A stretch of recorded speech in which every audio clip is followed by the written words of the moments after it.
আমরা তো সবাই জান্নাতে যেতে চাই, কি বলেন, চাই না? আমরা তো সবাই আল্লাহর কাছে জান্নাতের আশা করি।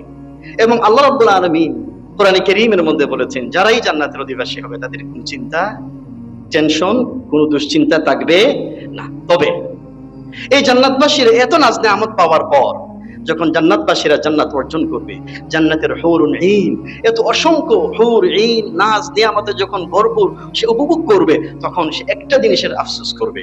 কোন জিনিসের আফসোস করবে? সময়ের আফসোস করবে।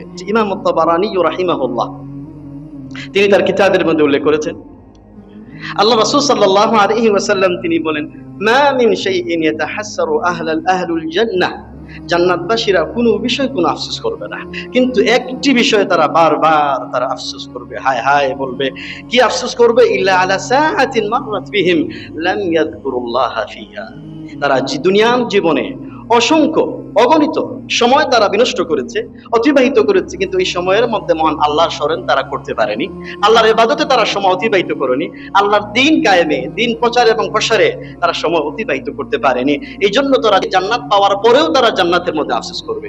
আহারে, আমরা যদি দুনিয়ার জীবনে আরো বেশি বেশি কোরআন তেলাওয়াত করতাম, বেশি বেশি দাওয়াতের কাজ করতাম, বেশি বেশি মানুষের কল্যাণে কাজ করতাম, আল্লাহ রাব্বুল আলামিন অল্প আমলের কারণে এত নাজ নিয়ামত দিয়েছেন, আর যদি এর চেয়ে বেশি করতাম তাহলে আরো নাজ নিয়ামত আল্লাহর কাছ থেকে উপহার পেতাম।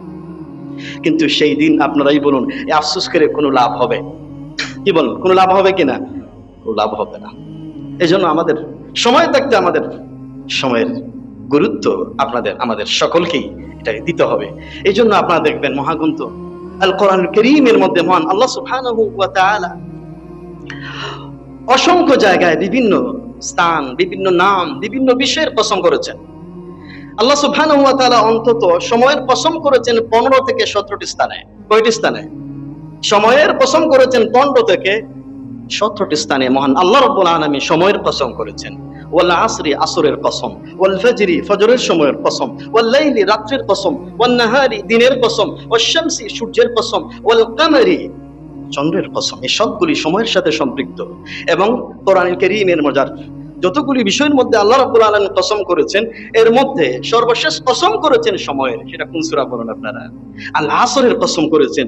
অর্থাৎ এর অর্থই হলো, এ যাবৎ পর্যন্ত আল্লাহ রাব্বুল আলামিন যা কিছু কোরআনের মধ্যে অবতীর্ণ করেছেন, যা কিছু সম্পর্কে তিনি কসম করেছেন, ওয়াল আসরি, সময় হলো তার পূর্বেকার সকল বিষয়ের সাক্ষী। এই সময়টাকে তোমরা গুরুত্ব দাও।